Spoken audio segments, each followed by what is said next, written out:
નમસ્કાર દર્શક મિત્રો, હું જપન શાહ, કાનમ એક્સપ્રેસ ન્યૂઝમાં આપનું સ્વાગત છે।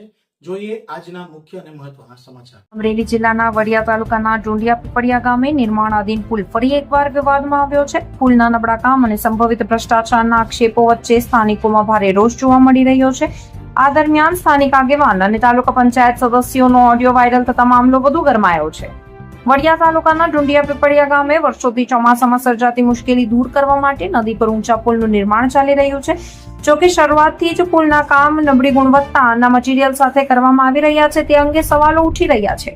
તાજેતરમાં સ્થાનિક ભાજપ આગેવાન રવજીભાઈ ચુડાસમાએ નબળા કામ સામે અવાજ ઉઠાવતા અટકેલી કામગીરી રાતોરાત ફરી શરૂ કરવામાં આવી હોવાનું ચર્ચાઈ રહ્યું છે।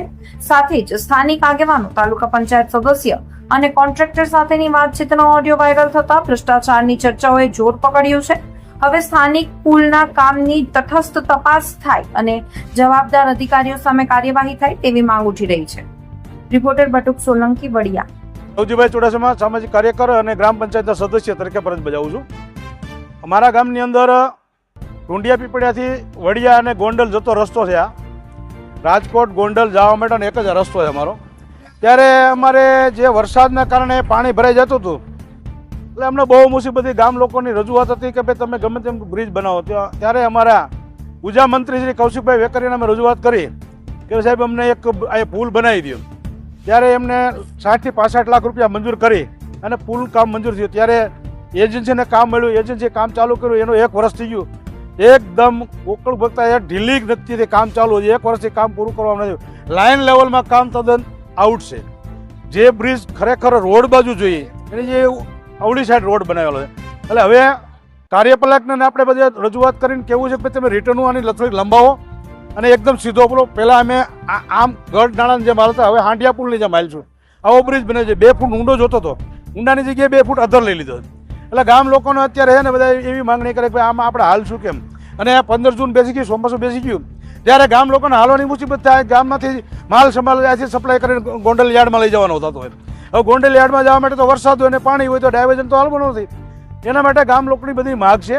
અમારા પંચાયતમાંથી ગામ લોકો બધા અત્યારે એવું કહે છે કે તમે આગેવાનો ધ્યાન દો અને તાબડતોબ પુલનું કામ ચાલુ કરાવો। એટલે આજે કામનું કામ ચાલુ થયું। કાલે વીટીએલના યાહાલથી અને કૌશિકભાઈ વેકરીને કાલે ફોન દ્વારા જાણ કરી, ચાવડા સાહેબને જાણ કરી।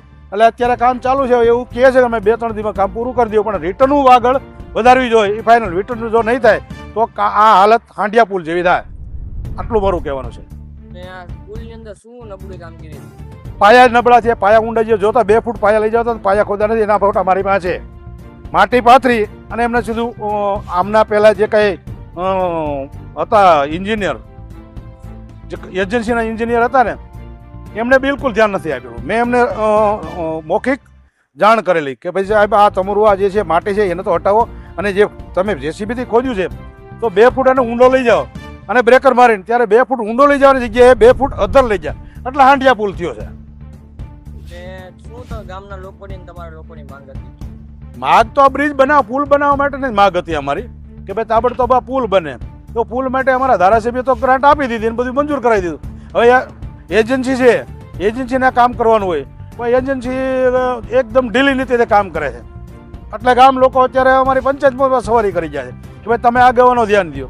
એટલે અમારી માથે એટલે મુસીબત આવી છે। કેમ 15 જૂન બેસી ગઈ, સરપંચ ઉપસરપંચ ને આખી બોડીને એમ કે ભાઈ તમે રાજીનામા આપી દો। એટલે અમારે શું કરવાનું?